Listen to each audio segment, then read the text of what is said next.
Cet après-midi fut l'un des moments les plus excitants, inattendus et intimes que j'ai jamais vécus. L'air d'été était lourd, suspendu dans l'après-midi comme une couverture drapée sur le monde. Mon neveu Josh était venu me rendre visite pendant quelques jours, une occasion rare pour nous de passer du temps ensemble, depuis qu'il était parti à l'université. La maison était calme, trop calme peut-être, mais cela créait l'ambiance parfaite pour discuter et se détendre. Josh avait tellement grandi depuis la dernière fois que je l'avais vu, ses traits juvéniles devenus maintenant plus nets, plus matures. C'était étrange à quel point le temps passait vite, comment un jeune enfant pouvait se transformer en un adulte accompli du jour au lendemain. La journée avait été comme n'importe quelle autre, remplie de conversations décontractées, de quelques rires partagés et même d'un voyage nostalgique dans le passé, alors que nous évoquions les moments passés ensemble durant ces jeunes années. Mais les choses ne sont pas restées ordinaires longtemps. En fait, rien de cette soirée ne serait ordinaire. Je me suis excusé pour aller aux toilettes, espérant quelques instants de tranquillité avant le dîner. L'air à l'intérieur de la petite pièce était humide, la fenêtre légèrement ouverte, juste assez pour laisser entrer une brise douce qui ne rafraîchissait pas vraiment l'espace. Je me suis éclaboussé le visage d'eau froide, espérant que cela clarifierait mes pensées. C'est alors que j'ai entendu un coup à la porte, inattendu, trop doux au début pour être pleinement perçu. Oncle Paul. La voix de Josh était basse, à peine audible à travers la porte. Je me suis figé, perplexe sur la raison pour laquelle il frappait, surtout maintenant. « Ouais » répondis-je, ma voix teintée de curiosité. Il y eut une pause, assez longue pour me faire douter s'il avait des regrets à propos de ce qu'il allait dire. Puis la porte s'est légèrement ouverte, juste assez pour qu'il y passe la tête. « Hey, je peux entrer ? J'ai besoin de te parler de quelque chose. » J'ai cligné des yeux, pris au dépourvu par cette demande soudaine. Nous n'étions pas du genre de famille à avoir des discussions profondes, encore moins dans un endroit aussi étrange. Mais il y avait quelque chose dans sa voix, une urgence calme qui m'a fait hésiter avant de le repousser. « Bien sûr » dis-je enfin, reculant pour lui permettre d'entrer. Il ferma la porte derrière lui, nous laissant dans la petite pièce, le bruit doux du robinet qui coule le seul son entre nous. Son expression était sérieuse, plus sérieuse que je ne l'avais jamais vue. « Qu'est-ce qui se passe, Josh ?» demandai-je en me penchant contre le lavabo. Il baissa les yeux, traînant légèrement des pieds, comme s'il tentait de rassembler son courage pour parler. C'était étrange de le voir ainsi, vulnérable, incertain. C'était le même gamin qui courait dans le jardin sans souci, toujours plein d'énergie, toujours confiant. « J'ai beaucoup réfléchi à quelque chose » commença-t-il, sa voix basse. Je ne sais pas comment le dire, mais je dois le faire. Je hochai la tête, essayant de l'encourager à continuer. La tension dans la pièce était palpable, presque trop lourde à supporter. Il y avait quelque chose d'important à venir, quelque chose que je n'étais pas sûr d'être prêt à entendre. « Je sais que ça sonne bizarre » continua Josh, levant enfin les yeux pour croiser mon regard. « Mais j'ai l'impression que nous avons toujours eu cette connexion, tu sais, plus que de la famille. » Mon cœur fit un bond. Ce n'était pas du tout là que je pensais que cette conversation allait aller. J'ouvris la bouche pour répondre, mais aucun son ne sortit. Josh continua avant que je ne puisse rassembler mes pensées. « Je ne sais pas comment l'expliquer, oncle Paul, mais c'est comme si je ne pouvais pas m'arrêter de penser à toi, pas de la manière dont je suis censé le faire. Ça me ronge depuis un moment maintenant et je ne peux plus garder ça à l'intérieur. » La pièce semblait se rétrécir, l'air devenant plus lourd à mesure que ces mots s'enfonçaient. Il y avait une étincelle de quelque chose, une émotion que je n'arrivais pas à identifier entre nous, et soudainement, tout ce que je pensais savoir de mon neveu semblait incertain. Je pris une profonde inspiration, essayant de comprendre ce qu'il disait, mais avant que je ne puisse répondre, Josh fit un pas de plus vers moi, ses yeux remplis de quelque chose de brut, quelque chose que je n'étais pas sûr de vouloir affronter. Je sais que c'est fou et peut-être que c'est mal, mais je ne sais pas quoi faire de ces sentiments maintenant, avoua-t-il, sa voix presque tremblante. Il y avait quelque chose de plus dans tout ça, quelque chose de plus profond que cette confession superficielle. Une partie de moi voulait le rassurer, lui dire que quoi qu'il ressente, nous pourrions résoudre ça. Mais une autre partie de moi était aussi confuse que lui. Que pouvais-je dire à cela? Comment pourrais-je comprendre ce qu'il traversait? Nous avons toujours été proches, Josh, réussis-je enfin à dire, ma voix plus douce que je ne l'avais imaginé. Mais je ne sais pas d'où ça vient. Je le ressens depuis longtemps, avoua-t-il, se rapprochant encore jusqu'à ce que nous soyons à quelques pieds l'un de l'autre. J'ai juste eu trop peur de le dire. La pièce semblait soudain trop petite, trop chaude. Mon pouce s'accéléra, un mélange de confusion et de quelque chose d'autre, quelque chose que je ne pouvais pas vraiment identifier, traversant mon corps. Mais l'histoire ne s'arrêta pas là. Il y avait quelque chose de plus, quelque chose qui bouillonnait sous la surface, que nous ne pouvions pas saisir pleinement. Alors que je me tenais là, observant la vulnérabilité dans ses yeux, je réalisais que ce qui était en train de se passer ne disparaîtrait pas simplement. Ce n'était pas quelque chose que nous pouvions balayer sous le tapis ou faire comme si ça n'existait pas. Cela avait déjà changé les choses entre nous, et il n'y avait plus de retour en arrière maintenant. Mais comment pouvions-nous avancer à partir de là? Les mots de Josh flottaient dans l'air comme un nuage d'orage qui se formait au-dessus de nous. La salle de bain, autrefois un espace ordinaire, était devenue tout autre chose, un endroit où des sentiments non dits, longtemps cachés sous la surface, flottaient maintenant entre nous, lourds et implacables. Je me penchai contre le lavabo, essayant de me stabiliser, essayant de donner un sens à ce que venait de dire mon neveu. La petite pièce semblait rétrécir autour de moi, les murs se fermant alors que mon esprit s'emballait. Il n'y avait pas de sortie facile de ce moment. Je pouvais le sentir dans la façon dont Josh me regardait, ses yeux pleins d'émotions brutes, presque suppliant pour quelque chose que je n'étais pas sûr de pouvoir lui donner. Josh, je ne sais pas quoi dire. Ma voix semblait faible, presque fragile face au poids de ce qui venait d'être dit. Ce qui se passait, je sais, murmura-t-il, sa voix à peine plus forte qu'un souffle. Je ne m'attendais pas à ça. Je n'avais même pas prévu de dire quoi que ce soit, mais je ne pouvais plus le garder pour moi. Ces paroles me frappèrent plus fort que prévu. Ce n'était pas un simple coup de cœur, une phase passagère. Non, c'était quelque chose de plus profond, quelque chose qui avait été construit en lui depuis longtemps, et la vérité, c'est que je ne savais pas comment le gérer. Une partie de moi voulait le réconforter, dire la chose juste qui rendrait tout ça ok, mais comment le faire si je ne savais même pas ce qu'était cette bonne chose? Josh fit un pas en avant, ses yeux se fixant sur les miens. Il y avait une vulnérabilité dans son regard qui me fit souffrir le cœur, mais il y avait aussi autre chose, quelque chose d'indicible, quelque chose que j'avais peur d'accepter. « Je ne demande rien de toi », continua-t-il, sa voix douce mais insistante. « J'avais juste besoin que tu saches que je ne peux plus faire semblant. » Je sentis mon poids accélérer, le poids de ces mots pesant lourdement sur moi. C'était une ligne que nous n'étions pas censés franchir, un endroit où nous n'étions pas censés aller, et pourtant, nous y voilà, debout au bord de quelque chose qui semblait à la fois terrifiant et inévitable. « Josh !» commençai-je, la gorge serrée. « On a toujours été proches, tu as toujours été comme un fils pour moi, mais ça, je ne suis pas sûr d'où ça vient. » Il hocha la tête, son regard se baissant un moment avant de revenir vers moi. « Je ne sais pas non plus, » avoua-t-il, sa voix tremblant juste assez pour que je le remarque. Mais ça a toujours été là, et j'ai essayé de le repousser. J'ai essayé de l'ignorer, mais c'est trop fort. Le silence entre nous était suffocant. J'entendais le doux bruit du robinet derrière moi, chaque goutte tombant dans l'évier avec un léger tapotement qui semblait résonner plus fort à chaque seconde qui passait. Je voulais dire quelque chose pour combler le silence, mais j'étais perdu dans ce tourbillon d'émotions qui m'envahissait soudainement. « Mais il y a plus, » dit-il soudainement, sa voix brisant la tension. « Ce n'est pas juste une question de sentiment. C'est aussi à propos de la façon dont tu as toujours été là pour moi, comment tu m'as toujours fait sentir que j'avais de la valeur, que je comptais. Et maintenant, je ne sais pas. Peut-être que je suis juste confus. » Je soufflai lentement, essayant de rassembler mes pensées. « Josh, tu as toujours compté pour moi, tu es de la famille, et bien sûr que Je m'arrêtai, incertain de ce que je voulais vraiment dire. J'ai toujours été là pour toi, c'est ce que fait la famille. Il secoua la tête, de la frustration dans les yeux. Non, ce n'est pas ça. Ce n'est pas juste être de la famille. Je ne ressens pas ça pour les autres.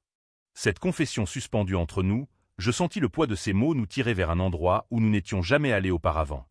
Il y avait une partie de moi, tout au fond, qui comprenait ce qu'il disait, qui reconnaissait l'intensité de ses sentiments, mais il y avait aussi une autre partie de moi, une partie qui hurlait que c'était mal, que c'était une ligne que nous ne devrions jamais franchir. Mais Josh n'avait pas fini. « Je ne sais pas si je fais sens, » dit-il, passant une main dans ses cheveux, son expression mêlant frustration et confusion. « Je ne veux pas te perdre.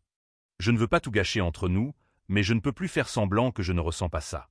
Ça me ronge de l'intérieur. » Je sentis ma poitrine se serrer, mon esprit tournant en cherchant ce que je devais dire, mais il n'y avait pas de réponse facile ici. Il n'y avait pas de solution simple à ce qui se passait. Je pouvais sentir le sol se dérober sous moi, les bases solides de notre relation se fissurant de façon que je n'avais jamais anticipée. « Josh, tu ne me perdras pas, » dis-je finalement, ma voix se stabilisant à mesure que je parlais. « Je serai toujours là pour toi, quoi qu'il arrive. Mais ces sentiments, ils sont compliqués et on doit comprendre ce que cela signifie vraiment. » Il hocha la tête, bien que son expression me dise qu'il n'était pas totalement convaincu. « Je sais, » murmura-t-il. « Je ne m'attends pas à ce que tout soit réglé tout de suite, mais je voulais que tu saches la vérité. Un long silence s'étira alors que la réalité de sa confession se posait sur nous, le silence devenant presque étouffant, le poids de tout ce qui restait non dit flottant entre nous comme un brouillard lourd. Et juste au moment où je pensais que nous étions arrivés à la fin de cette conversation impossible, Josh fit un pas en avant. Ses yeux, grands et remplis d'émotion, cherchaient les miens, et je sentis la tension entre nous monter à nouveau, plus palpable que jamais. « Puis-je te demander quelque chose ?» dit-il, sa voix à peine audible au-dessus du son du film qui passait en arrière-plan. Je hochai la tête, bien que je n'étais pas sûr d'être prêt pour ce qui allait suivre. « Ressens-tu quelque chose ?» demanda-t-il, son regard fixe et inébranlable. « N'importe quoi, comme ce que je ressens ?» Mon cœur se mit à battre plus fort dans ma poitrine, la question me frappant comme une tonne de briques. La vérité, c'est que je ne savais pas comment répondre. Il y avait quelque chose entre nous, quelque chose que je ne pouvais pas vraiment exprimer, quelque chose qui avait toujours été là, juste sous la surface, mais je n'étais pas sûr que ce soit ce qu'il voulait.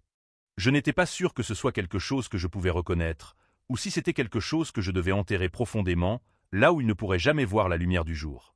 Mais il y avait plus, il y avait toujours plus. Ce n'était que le début d'une histoire bien plus grande, une histoire qui ne faisait que commencer à se déployer. Je regardais Josh, son expression pleine d'espoir et de peur, et je savais que quoi qu'il arrive, rien ne serait jamais plus pareil. « Tu penses parfois à ce dont on a parlé ?» demanda Josh, d'une voix douce, presque inaudible au-dessus du bruit du film. J'hésitais, ne sachant pas comment répondre. Bien sûr que j'y avais pensé, j'y avais réfléchi. Je pensais à cela chaque jour depuis cette conversation dans la salle de bain, mais je ne savais pas si l'admettre rendrait les choses meilleures ou pires. La dernière chose que je voulais, c'était encourager quelque chose que je ne comprenais pas entièrement. « Oui », dis-je après un moment, en maintenant ma voix basse. J'y ai pensé beaucoup. Les yeux de Josh brillèrent d'une lueur que je ne pouvais pas vraiment identifier, peut-être de l'espoir ou du soulagement, mais il y avait aussi autre chose, quelque chose de plus profond qui me fit serrer la poitrine. Il s'approcha légèrement. « Qu'est-ce que tu en penses ?»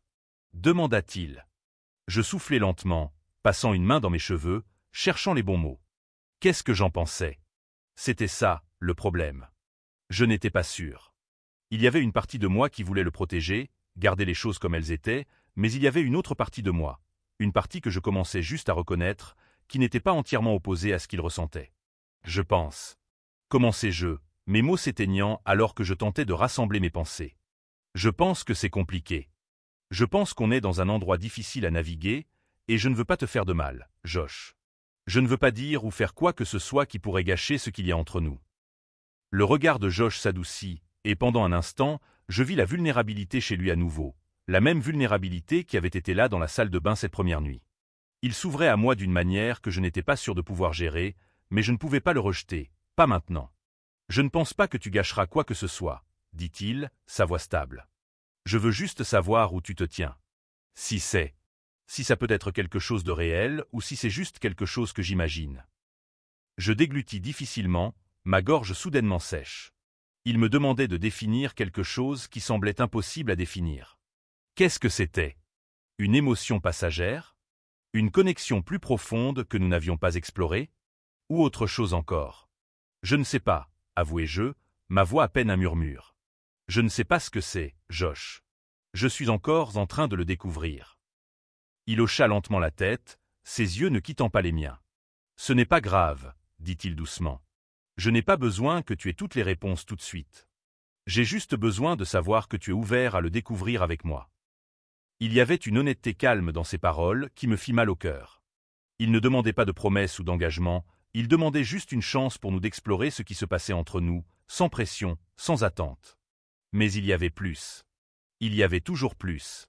Alors que nous restions là, le film oublié en arrière-plan, je réalisais que ce n'était pas quelque chose que nous pouvions ignorer. C'était là, que nous le voulions ou non, et ça ne partirait pas juste parce que nous avions peur de l'affronter. Je suis ouvert à le découvrir, dis-je enfin, ma voix stable même si mon cœur battait la chamade. Mais il faut qu'on prenne notre temps, Josh. Il faut qu'on fasse attention. Un petit sourire tira les coins de ses lèvres, et je vis le soulagement dans ses yeux, la tension entre nous se relâchant enfin, même si ce n'était que légèrement. C'est tout ce que je demande, dit-il doucement. La pièce tomba dans un silence confortable après cela, un silence qui semblait être une compréhension mutuelle. Nous n'avions pas besoin de dire plus pour l'instant. Cela suffisait, savoir que nous étions tous les deux sur la même longueur d'onde, que nous étions tous les deux prêts à découvrir cela ensemble. Au cours des jours suivants, les choses entre Josh et moi changèrent de manière subtile et discrète. Ce n'était pas quelque chose que les autres remarqueraient, mais nous le sentions. Les regards silencieux qui duraient un peu trop longtemps, les moments où nos mains se frôlaient, la tension tacite qui vibrait sous la surface de chaque conversation. Nous n'en parlions pas, mais c'était là, indéniable et omniprésent. Un soir, alors que nous étions assis sur la terrasse arrière, regardant le coucher du soleil, Josh se pencha vers moi, sa voix douce et hésitante. « Tu penses que c'est mal ?» demanda-t-il, ces mots à peine audibles au-dessus du bruit des grillons au loin.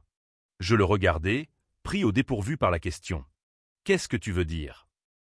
Il haussait les épaules, son regard fixé sur l'horizon. « Je veux dire, tu penses que ce qu'on ressent est mal ? Qu'on ne devrait pas être comme ça ?» La question resta suspendue dans l'air entre nous, lourde et non dite pendant trop longtemps. Je ne savais pas comment lui répondre. Est-ce que c'était mal? Est-ce que c'était bien? Est-ce que ça avait vraiment de l'importance? Tout ce que je savais, c'était que quoi que ce soit, c'était réel, et ça compliquait tout. Je ne sais pas si c'est une question de bien ou de mal, dis-je prudemment, choisissant mes mots lentement. Je pense que c'est une question de comprendre ce que cela signifie pour nous deux, et de nous assurer qu'on ne se fait pas de mal dans le processus. Josh hocha la tête, bien que je puisse voir l'incertitude encore gravée sur son visage. « Ouais, » murmura-t-il. « Je ne veux juste pas te perdre. Je ne veux pas que ça nous sépare. » Je tendis la main, posant une main sur son bras dans un geste censé être réconfortant, bien que ce simple contact m'envoyât une décharge de quelque chose de plus. « Tu ne vas pas me perdre, » dis-je fermement. « Peu importe ce qui se passe, on le découvrira ensemble. » Il me regarda alors, son expression se radoucissant, et pendant un instant, la tension entre nous sembla se dissoudre, remplacée par quelque chose de plus tranquille, quelque chose de plus honnête. Nous n'avions pas besoin d'avoir toutes les réponses tout de suite, nous avions juste besoin de savoir que nous n'étions pas seuls dans cette situation, que nous étions tous les deux prêts à le découvrir, étape par étape. Et ça suffisait pour l'instant. Mais même assis là, côte à côte, je ne pouvais pas secouer l'impression que ce n'était que le début. Il y avait encore plus à venir, plus de conversations, plus d'émotions, plus de questions auxquelles aucun de nous n'était prêt à répondre. L'histoire n'était pas terminée, pas du tout. Voici la dernière partie, la 4e, où nous allons tout réunir et conclure l'histoire. Gardons la tension, les émotions et la complexité vivantes à mesure que nous nous dirigeons vers la résolution. Au fur et à mesure que les jours se transformaient en semaines, la tension silencieuse entre Josh et moi devenait notre nouvelle norme. Nous n'avions pas parlé davantage de ce qui se passait entre nous, du moins pas directement, mais le poids de cela persistait dans chaque conversation, dans chaque regard échangé. C'était comme si nous marchions sur une corde raide, oscillant entre ce que nous avions été et ce que nous devenions lentement, incertains de savoir si nous tomberions ou trouverions un sol solide de l'autre côté. Mais je savais une chose avec certitude, il n'y avait pas de retour en arrière. Nous avions franchi une ligne, que nous l'admettions à voix haute ou non. Un soir, alors que la maison se calmait dans le silence confortable qui accompagnait habituellement la fin de la journée, je me retrouvais assis dans le salon avec Josh, à quelques pieds de distance, chacun perdu dans ses pensées. La télévision clignotait en arrière-plan, mais aucun de nous ne lui prêtait beaucoup d'attention. Au lieu de cela, l'espace entre nous semblait électrique, chargé des mots non prononcés qui flottaient lourdement dans l'air. Finalement, Josh brisa le silence. « Oncle Paul » commença-t-il, sa voix calme mais remplie de quelque chose que je ne pouvais pas vraiment identifier. J'ai beaucoup réfléchi. Je me tournai vers lui, sentant que cette conversation allait être différente. Il y avait une gravité dans son ton qui n'était pas là auparavant, une sorte de finalité qui fit se serrer ma poitrine. « Qu'est-ce qu'il y a » demandai-je, essayant de garder ma voix calme, bien que mon cœur battait déjà fort. Josh prit une profonde inspiration, comme s'il se préparait à quelque chose de grand. « Je pense qu'on doit parler de ce qui se passe entre nous. » Là, c'était dit. Ce que nous avions esquivé pendant des semaines était enfin mis à nu. Je hochai lentement la tête, sentant la tension monter entre nous à nouveau. « Oui, » répondis-je, ma voix à peine un murmure. « Je pense qu'on doit en parler. » Pendant un moment, aucun de nous ne dit rien. Le silence s'étira, le seul son étant le doux bourdonnement de la télévision en arrière-plan. Mais je le sentais, Josh était en train de rassembler ses pensées, cherchant la bonne façon de dire ce qui lui trottait dans la tête. « Je ressens beaucoup de choses en ce moment, » recommença-t-il, son regard fixé sur le sol. « Et je sais que c'est déroutant, et ce n'est pas quelque chose auquel nous nous attendions, mais je ne pense pas que ça va disparaître. » Ces mots me frappèrent plus fort que je ne m'y attendais. Il y avait une conviction tranquille dans sa voix, un sens d'inévitabilité qui fit accélérer mon cœur. Cette fois, il ne me demandait pas de réponse. Il me disait ce qu'il avait compris. Je ne pense pas non plus que ça disparaisse, admis-je, ma voix douce mais ferme. Mais ça ne veut pas dire que c'est quelque chose sur lequel on peut agir. Josh leva les yeux vers moi, ses yeux remplis d'un mélange d'espoir et d'hésitation. Pourquoi pas? La question resta suspendue entre nous, lourde et inébranlable. Pourquoi pas? C'était la question la plus simple du monde et pourtant c'était aussi la plus difficile à répondre. Il y avait 1000 raisons pour lesquelles nous ne pouvions pas, pourquoi nous ne devrions pas, et pourtant aucune d'elles ne semblait suffisante pour arrêter ce qui se passait entre nous. Parce que c'est compliqué, dis-je, mes mots lents et délibérés. Parce qu'on doit penser à ce que cela signifie pour nous deux. Josh acquiesça, bien que je puisse voir la frustration dans ses yeux. Je sais que c'est compliqué, mais ça ne veut pas dire que c'est mal, dit-il. Ces mots flottèrent dans l'air, et pendant un moment, je ne savais pas comment répondre. Une partie de moi, tout au fond, voulait être d'accord avec lui, voulait croire que ce que nous ressentions n'était pas mal, que cela pourrait être quelque chose de réel, quelque chose que nous pourrions explorer. Mais il y avait une autre partie de moi, une partie qui s'accrochait encore à la réalité de la situation, aux frontières qui avaient toujours existé entre nous. « Josh, commençai-je, ma voix plus douce maintenant, je tiens à toi, tu le sais. Mais on doit être prudent. On doit s'assurer que, quoi que ce soit, ça ne nous fasse pas de mal à la fin. » Il me regarda, ses yeux pleins d'émotion. « Je ne veux pas être prudent, » répondit-il, sa voix ferme, ses yeux fixés sur les miens. « Je veux être honnête. Ça fait trop longtemps que je garde ça pour moi, et je suis fatigué de prétendre que ça n'a pas d'importance. Ça a de l'importance. Toi, tu as de l'importance. » Ces mots m'envahirent comme un tsunami, avec une force à laquelle je ne m'attendais pas. Je sentis les murs que j'avais essayé de construire autour de mes propres émotions commencer à s'effondrer, les barrières que j'avais mises pour éviter que cela ne devienne trop réel, trop dangereux, tomber une à une. Je ne pouvais plus le nier. Je ne pouvais plus prétendre que je ne ressentais pas la même chose. « Josh, dis-je, ma voix à peine un murmure maintenant. C'est un terrain dangereux, on marche sur une fine ligne, et je ne veux pas que l'un de nous se fasse du mal. »« Je n'ai pas peur, » répondit-il, sa voix calme, ses yeux toujours ancrés dans les miens. « Je me fiche que ce soit dangereux, je veux juste savoir si tu ressens la même chose. » La question était directe, et il n'y avait plus moyen de l'éviter. Il me demandait la vérité, et je savais que je ne pouvais pas lui mentir, pas maintenant, pas après tout ce que nous avions partagé. Je marquai une pause, les mots coincés dans ma gorge. « Je ne sais pas si je ressens exactement ce que tu ressens, mais je ressens quelque chose, Josh. Je ne peux pas le nier. » Le soulagement qui se dessina sur son visage fut immédiat, mais il était tempéré par le poids de la situation. Ce n'était pas un conte de fées. Ce n'était pas quelque chose qui pouvait être résolu par une simple confession. Il y avait encore tant de choses à affronter. Il y avait tant de questions, tant d'incertitudes, mais il y avait aussi une sorte de compréhension silencieuse entre nous maintenant, une reconnaissance mutuelle des sentiments qui bouillonnaient sous la surface depuis des semaines, des mois, peut-être même plus longtemps. Je ne sais pas ce qui va se passer ensuite, avouai-je, ma voix douce, mais nous allons le résoudre ensemble. Josh hocha la tête, son expression s'adoucissant, et pour la première fois depuis longtemps, la tension entre nous sembla se dissiper. Il y avait encore tellement de choses à naviguer, tellement de choses à comprendre, mais nous n'étions pas seuls dans tout cela. Nous nous avions l'un l'autre. Au fil de la soirée, nous restâmes en silence, côte à côte, regardant la lumière qui s'éteignait à l'extérieur de la fenêtre. Le monde semblait plus calme, plus paisible, comme s'il nous donnait l'espace dont nous avions besoin pour traiter tout ce qui venait de se passer. Mais même en étant là, je savais que ce n'était pas la fin. Ce n'était que le début de quelque chose que nous ne comprenions pas encore pleinement, mais quelque chose que nous affronterions ensemble, pas à pas. Et tandis que le soleil se couchait sous l'horizon, projetant dans la pièce une lumière dorée et douce, je réalisais que, peu importe ce que l'avenir nous réservait, nous trouverions une solution. Il y aurait plus de défis, plus de questions, plus de moments de doute, mais il y aurait aussi plus de conversations, plus d'honnêteté, plus d'occasions de trouver notre chemin à travers tout cela, ensemble.